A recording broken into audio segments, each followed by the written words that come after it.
Magician కథ. తెలివిగల భార్య. శ్యామలాల్ అనేవాడు శ్రద్ధాసక్తులు గల రైతు. అతను శ్రమించి చెమటోడ్చి స్వశక్తితో చాలా ఎకరాల భూమి సంపాదించాడు. అతని కొడుకులు హీరాలాల్, మోతీలాల్ అనేవాళ్లు. హీరాలాల్ తండ్రిలాగే శ్రమించేవాడు. మోతీలాల్ మాత్రం చాలా బద్ధకస్తుడు. ఏ పని చేసేవాడు కాడు. శ్యామలాల్ పోయేనాటికి హీరాలాల్ 25 ఏళ్లవాడు. అతనికి పెళ్లయ్యి 2 పిల్లలు కూడా ఉన్నారు. మోతీలాల్ 20 ఏళ్లవాడు. తండ్రి పోగానే హీరాలాల్ తండ్రి ఆస్తిని తమ్ముడికి పంచి ఇచ్చాడు. మోతీలాల్ తల్లి వెంటనే ఉంటూ తన పొలాలను గురించి ఏమీ పట్టించుకోక వాటిని కమతగాళ్లకు వదిలేసి ఊళ్ళో ఉన్న జులాయి వాళ్లతో చేరి పేకాటతో కాలక్షేపం చేశాడు. పెద్ద పందాలతో పేకాట ఆడి మోతీలాల్ చాలా డబ్బు పోగొట్టుకున్నాడు. తన దగ్గర ఉన్నదంతా ఊడ్చుకుపోయాక తల్లి వద్ద ఉన్న డబ్బంతా తీసుకుని తగలబెట్టేశాడు. ఇంకా డబ్బు కావలసి వచ్చి తన పొలం కొంత తాకట్టు పెట్టి తన అన్న వద్ద డబ్బు తీసుకున్నాడు. ఇలా రోజు రోజుకు మోతీలాల్ స్థితి దిగజారిపోయింది. వాడు ఎలా బాగుపడతాడా అని అతని తల్లికి బెంగ పట్టుకున్నది. ఆమె తన భర్త పోయాక మొదటిసారిగా తన అక్కను పొరుగుళ్ళో చూడబోయి తన కొడుకును గురించి చెప్పుకున్నది. వాడికి మంచి పిల్లను చూసి ముడిపెట్టు, వాడే మారతాడు అన్నది అక్క. పిల్ల ఎవరైనా ఉన్నదా అని మోతీలాల్ తల్లి అడిగింది. మా పక్కింటి వాళ్ళు చాలా గౌరవస్తులు. వాళ్ల పిల్ల శివాని చూడచక్కనిది, బుద్ధిమంతురాలు, తెలివిగలది కూడా అన్నది అక్క. తల్లి ఇంటికి తిరిగి వచ్చి సంబంధం గురించి చెప్పింది. మోతీలాల్ పెళ్లికి ఒప్పుకున్నాడు. పెళ్లి ఘనంగానే జరిగింది. పెళ్లి అయిన కొద్ది రోజుల పాటు మోతీలాల్ పేకాట జోలికంతగా పోలేదు. కాని రోజులు గడుస్తున్న కొద్దీ పేకాట వ్యసనం హెచ్చిపోయింది. అతని ఇంటి బాధ్యతలు కూడా పట్టించుకోవటం మానేశాడు.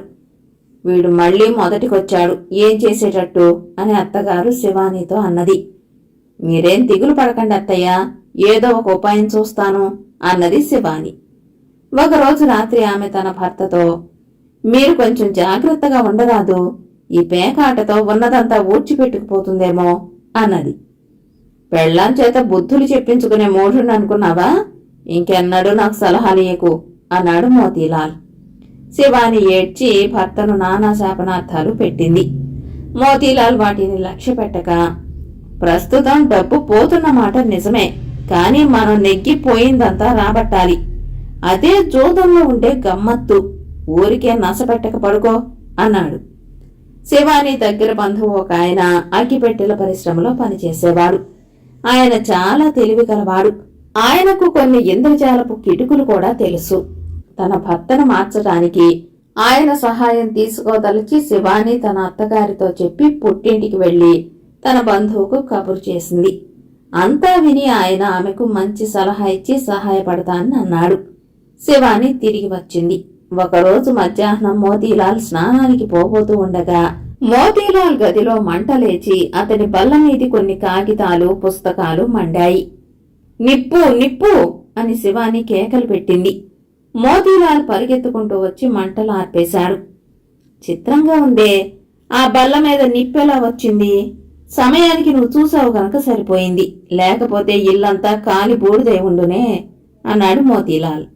నేను పక్క సరిచేస్తూ ఉండగా పొగ కనిపించింది. వెంటనే పగ్గున మంటలేచింది, కేకలు పెట్టాను అన్నది శివాని.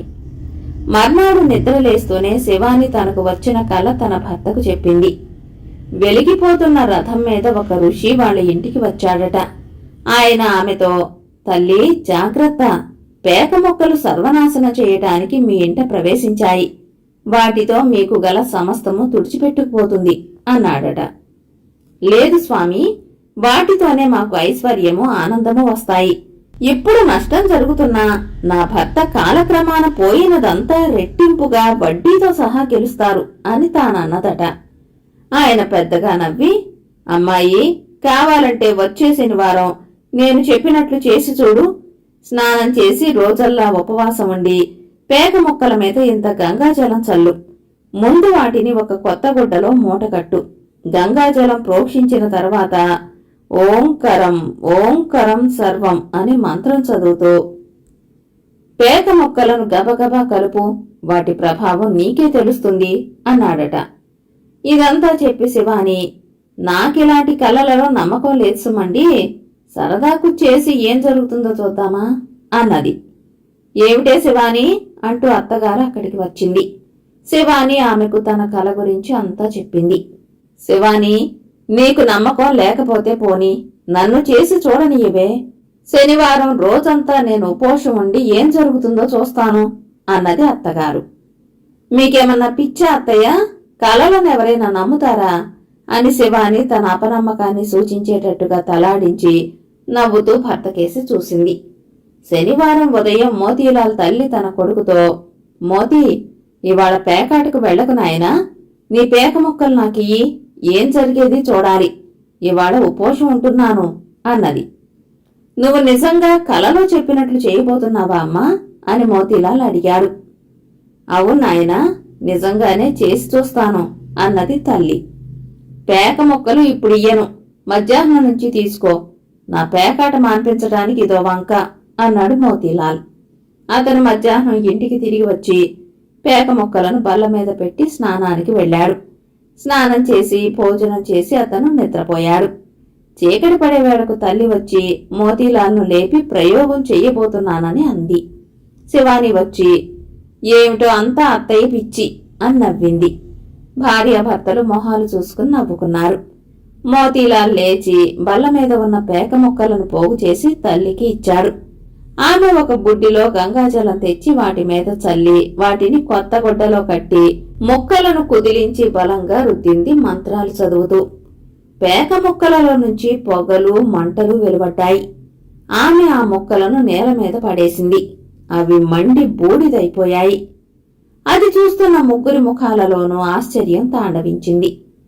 చూశావా శివాని, నీ కల అక్షరాల నిజమైంది అన్నాడు మోతీలాల్ గద్గద కంఠంతో. ఈ మాత్రానికే భయపడతారటండి, మీ జోదం మీరు మానకండి, ఎప్పటికైనా పోయినదంతా తిరిగి రాకపోదు అన్నది శివాని.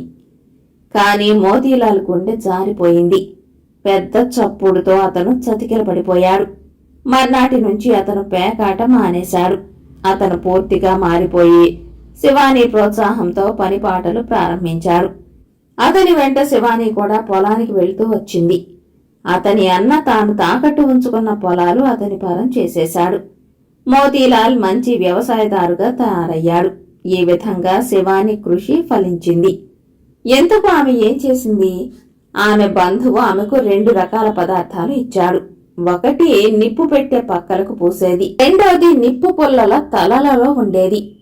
శనివారం నాడు మోతీలాల్ నిద్రపోతున్నప్పుడు శివాని పేక ముక్కల నుంచి ఇస్పేటు ఆసు, కళావరు ఆసు విడిగా తీసి వాటి చుక్కల మీద ఒక్కొక్క మందు పూసి మందు ఆరిపోయాక రెంటిని ఎదురెదురుగా మందులు ఒకదానికొకడు తగిలేలాగా పెట్టి మిగతా ముక్కల మధ్య పెట్టేసింది.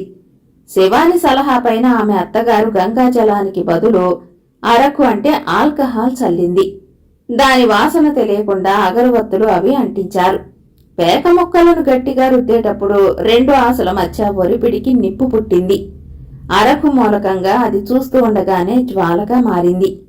మోతీలాల్కు ఇదేదీ తెలియదు. కథ కంచికి మనమింటికి.